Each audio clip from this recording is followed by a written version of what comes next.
Hi, I'm Pat Cleary, President and CEO of the National Association of Professional Employer Organizations. Professional employer organizations, or PEOs, are the best kept secret in the small and medium-sized business space. 200,000 small businesses use a PEO to help them with payroll, benefits, and compliance assistance. During COVID-19, small businesses have reached out to their PEO, and the PEO has helped them steer through the PPP loans and the application process and the labyrinth of rules around paid leave, working from home, return to work. Companies who use a PEO have higher growth rates, lower turnover, and twice the survival rates of companies that don't.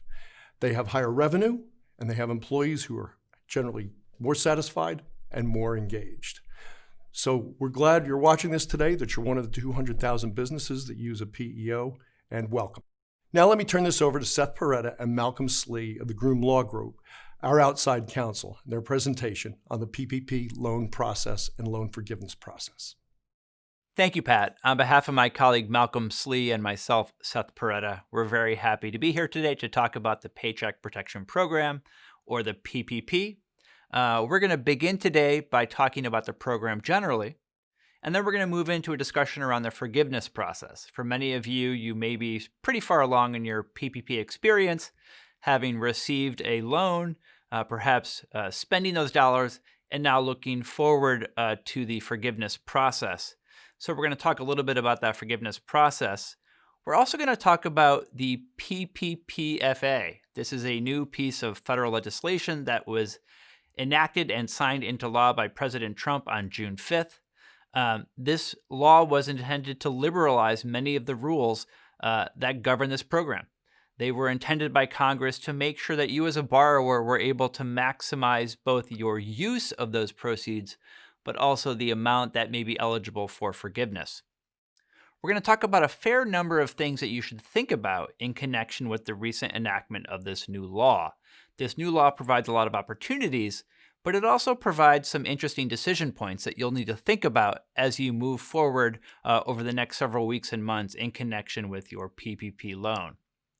I'm going to then turn it over to my colleague, Malcolm Slee, and he and I will be talking about the new forms. These are revised forms to reflect both the PPPFA's enactment, but also the SBA and Treasury issued some simplified or easy forms. These are forms that for qualifying or sort of eligible borrowers will allow the borrower to file simpler or easier forms when seeking forgiveness. So think like a 1040EZ. These forms are designed to reduce the extent of burden and time spent completing your loan forgiveness applications. And then we're going to finish our session today by focusing on our don't forgets.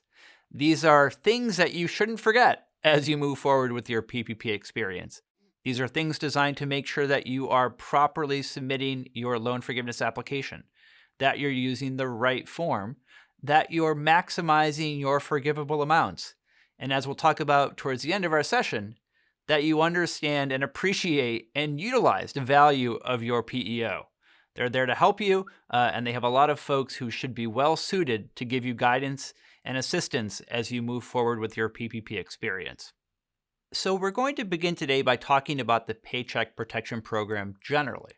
This is based on the law that was passed back in March called the CARES Act. The CARES Act provides low-interest loans to certain qualifying small businesses for use in meeting certain eligible expenses. Malcolm, in terms of how PPP loan proceeds can be used, I understand they can be used for both sort of eligible payroll as well as eligible non-payroll costs. But could you provide a little bit more information as to sort of what's encompassed in each of those categories? Sure. So payroll costs encompass standard things like employee compensation, bonuses and commissions probably will be picked up in that as well. Also things like employer contributions to a health plan, employer contributions to a retirement plan. Non-payroll costs, the things you're going to be able to spend your loan proceeds on are things like mortgage payments for your business property, rent payments if your business has a lease, certain utility payments like water, electricity, internet, perhaps transportation costs. Thank you, Malcolm. In terms of what might be the actual sort of maximum loan amount that a borrower can receive Is it an unlimited amount of money or is it capped at a fixed dollar amount? Sort of how much can a borrower get when a borrower is seeking a PPP loan amount? Well, again, because the PPP was really intended to be primarily tied to payroll costs, Congress set it up so that your maximum loan amount would be 2.5 times whatever your monthly payroll costs, looking back at your payroll costs in 2019. I understand that one of the really big significant benefits of the PPP is that in addition to having a very, very low interest rate, that certain amounts are eligible for forgiveness, meaning that those amounts are sort of converted from a loan into a grant. But I also understand that the forgivable amount can be subject to reduction for really two things. One is a reduction in FTE or full-time equivalent headcount, as well as if a borrower reduces salary or hourly wages below certain thresholds. Can you give us a little more understanding as to sort of how these reduction factors work? You're right. I mean, one of the great things about the PPP program is that if you use your loan proceeds to effectively to pay your employees, there's a good opportunity to have the loan amount forgiven, either partially or entirely. And it converts into a grant, which is a fantastic feature of this particular program. But Congress did want to make it clear that you had to actually maintain your workforce. You couldn't use your loan proceeds and then lay people off or cut their salaries. So they wrote into the CARES Act certain penalties where if your employee headcount is reduced or you reduce salary or hourly wages after you get your loan, that can reduce the amount that's potentially forgivable under the PPP. Congress, when they came up with the PPP, again, the primary purpose for this program was to encourage businesses to maintain their employee workforces and to maintain wages and salary. That's really what Congress wanted you spending your loan proceeds on. So they wrote into the CARES Act itself some restrictions where if you reduce your employee headcount or you reduce employee salaries or wages after you get your loan proceeds, you effectively have to take a penalty. It can reduce the amount of your PPP loan that is potentially forgivable. So very important to keep that in mind. On June 5th, 2020, Congress enacted a subsequent piece of legislation, the Paycheck Protection Program Flexibility Act, or PPPFA. It greatly liberalizes various aspects of the existing PPP. One important aspect of the PPPFA is that it basically extends the period of time during which borrowers can use their loan proceeds as well as seek forgiveness on those amounts. Malcolm, my understanding is that whereas the original PPP allowed for an 8-week loan forgiveness covered period, that period has been extended to 24 weeks. Can you give us a little bit of understanding as to how this rule applies, both with respect to current borrowers or as well as perhaps borrowers that received their loans on or after June 5th? Sure. So this is really good news for borrowers. Keep in mind that the potential amount of your PPP loan that is forgivable is largely going to be based on your ability to spend down that loan during a covered period after you received the loan. Under the original CARES Act, you had 8 weeks to spend down your loan proceeds. So a lot of borrowers were finding it difficult to do that, and particularly to allocate their loan proceeds towards payroll costs if they had a reduction in their business activities. What Congress did with the PPP Flexibility Act is they expanded that period for which you can spend down your loan proceeds from 8 weeks to 24 weeks. So that's going to give borrowers more time to spend their loan proceeds and potentially increase the amounts that will be forgivable. Now, if you got your loan prior to June 5th, you have the option of sticking with the original 8-week period. So there will be some businesses out there, they got their loan, they've been planning on trying to spend as much of it as they can within 8 weeks. If you want to, you can continue to use that 8-week period. Again, if you got the loan prior to June 5th, there's no problem in doing that. But you also have the option now of expanding your covered period to 24 weeks. And there are going to be a lot of borrowers that are going to want to take advantage of that. Malcolm, I understand many questions have arisen in connection with this new statutory provision. For example, folks have asked whether they could have a loan forgiveness period that is longer than 8, but less than 24. So say I'm a borrower and I didn't get to spend all of my proceeds by the end of week 8, but I think I can use them all up by the end of week 12.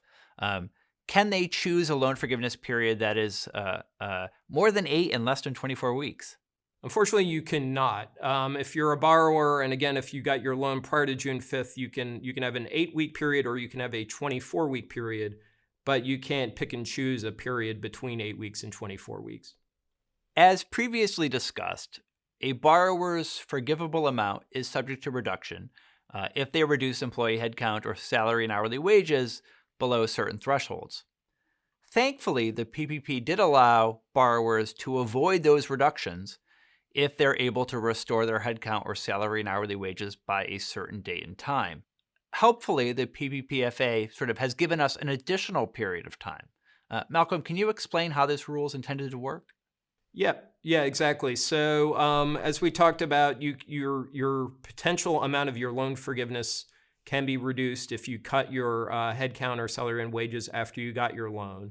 But Congress did recognize that there were going to be scenarios where businesses might have cut headcounts or salaries or wages.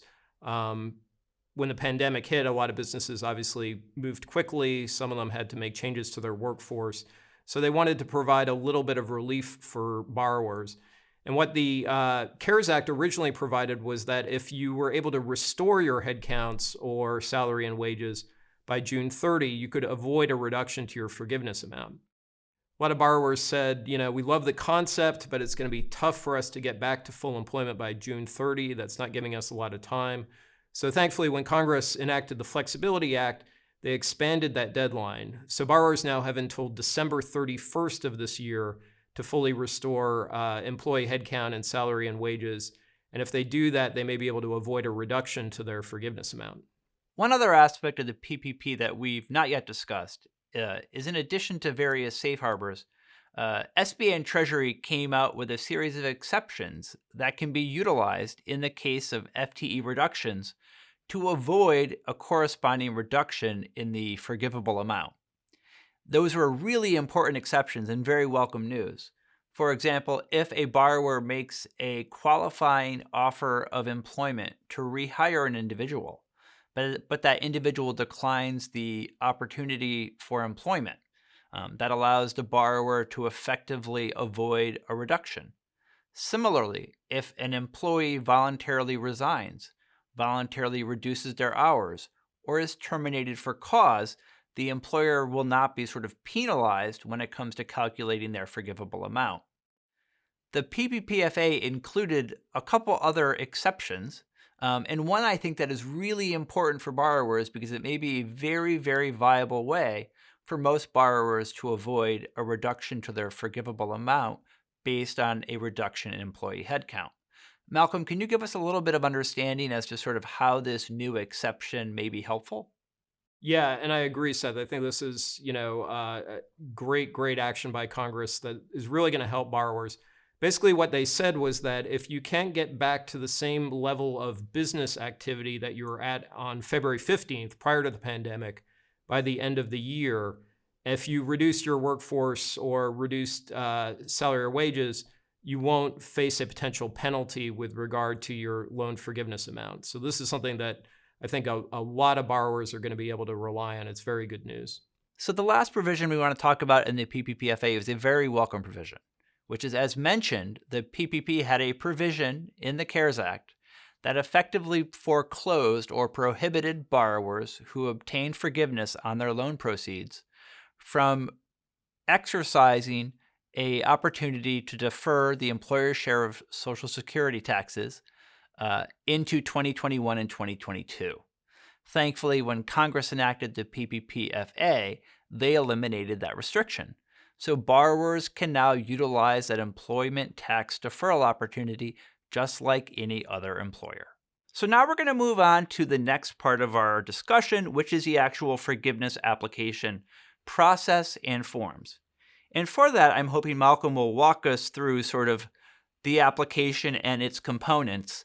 And unfortunately, it's not the easiest application for most borrowers to complete, although thankfully SBA and Treasury have heard that critique, and I think they've recently put out some guidance and some new forms that may be very helpful to some of the borrowers watching this video.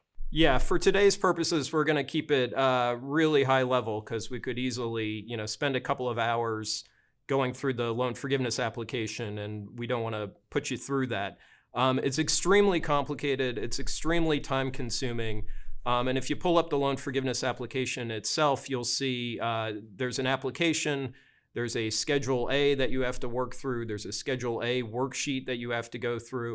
It requires you to document your employees that you had during the covered period that you were spending down your loan proceeds. It requires you to determine whether or not certain employees were actually working as full-time employees, because again, that's going to play into whether or not your loan proceeds are going to be fully forgivable. So I think it's very important for borrowers who are anticipating applying for loan forgiveness to pull out the application, get familiar with it as quickly as possible, because you will soon see there's a lot of employment and payroll data you need to collect, and a lot of decisions you're going to have to make as you fill out the application. For example, if you have reduced your workforce, you're going to have to think about, does it make sense for me to bring people back so I can try and maximize the amount that might be forgivable with regard to my PPP loan? Thank you, Malcolm. That's very helpful. In a bit of other further good news, in addition to the enactment of the PPPFA, SBA and Treasury did issue simplified or easy forms, which allows certain borrowers to effectively seek forgiveness using significantly less data and probably burden and time. This was largely in response to those concerns or critiques that I mentioned previously, which was that the current general base form was pretty complicated and required the collection and analysis of a lot of wage and payroll and employment data. So Malcolm, can you walk us through basically which borrowers might be able to use these new simplified easy forms? Yep, sure thing. And I agree, Seth. I think this is a great development for borrowers, potentially is going to make everybody's lives a lot easier. The borrowers that are eligible to use the EZ form, first of all, if you're a self-employed individual or an independent contractor or a sole proprietor without employees, effectively you didn't claim that you were paying any employees when you applied for your loan, you should be able to use the EZ form. If you're an employer that didn't cut your employees' wages, if they made less than $100,000 by more than 25% during the covered period, and you didn't reduce the number of your employees or the average hours of your employees during the covered period, again, highly likely you're going to be able to use the EZ form.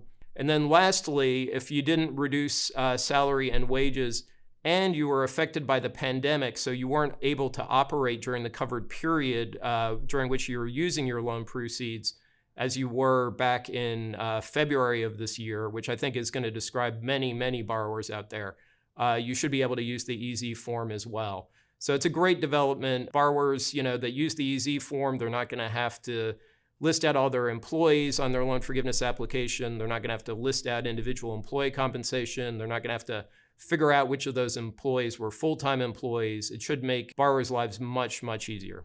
And now we're going to focus on our Don't Forget section of the presentation. This is our final section, and it's going to be focused on things that you as a borrower should keep in mind as you move forward in completing your forgiveness loan applications. The first one, and it's really important, is that you talk to your lender early on in the process. Under the SBA and Treasury Guidance, your lender can use its own materials for purposes of the loan forgiveness application process. They may ask for different information than what's on the SBA Treasury loan application itself, both as to the extent of information, the scope of information, the type of information that's requested. So to minimize the amount of burden, cost, and time you're going to have to spend completing your loan forgiveness application, talk to your lender first. It probably will save you some time. Malcolm, what's our second don't forget? We talked a little bit earlier about if you got your loan before June 5th, you have the option of spending down your loan proceeds over either an 8-week period or a 24-week period. Certainly there's going to be a lot of borrowers out there that are going to want to use that 24-week period. It gives you more time to spend your loan proceeds on payroll costs. That should increase the amounts that are potentially forgivable. But there are some businesses out there that have been planning based on that 8-week period after they got their loan. So you're going to have to work through the pros and cons of using either the 8-week period or the 24-week period. Another don't forget is don't forget to consider whether you can use the simplified or the easy loan application. It's important to think about this because one, if you can, it'll save you a lot of time.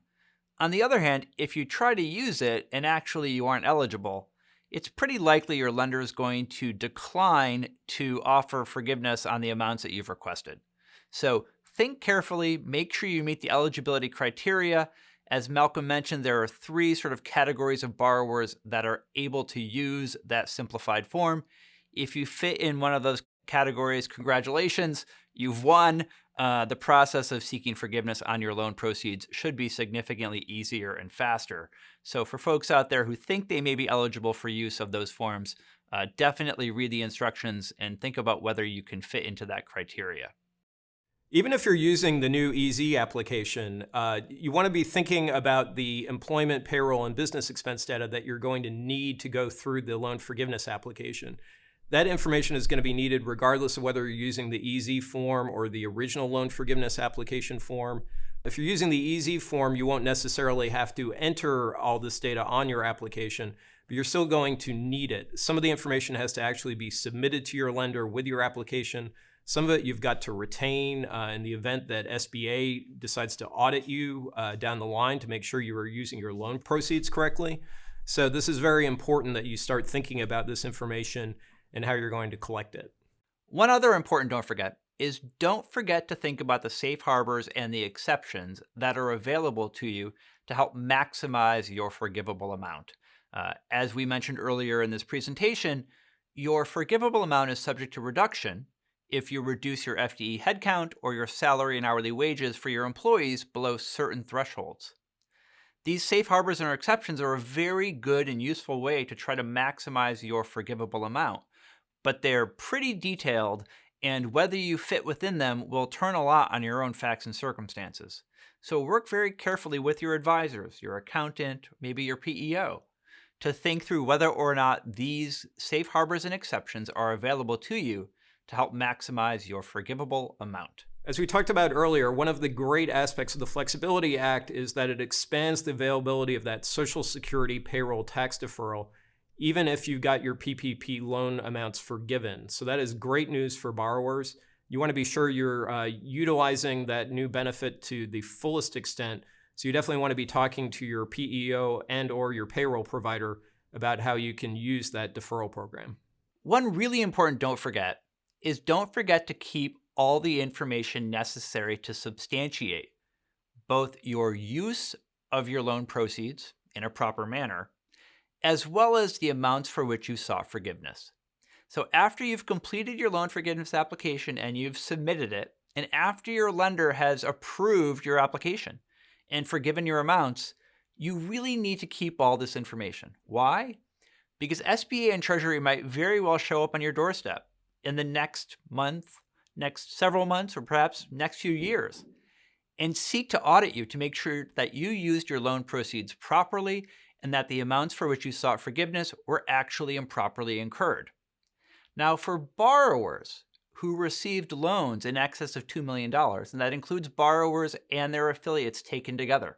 So if you have parent co and subco or brother sister cos, and in the aggregate, you received $2 million or more in loans, you will be audited. SBA and Treasury issued guidance saying we are going to audit all folks who received loans in excess of $2 million, and that's based on the disbursement date.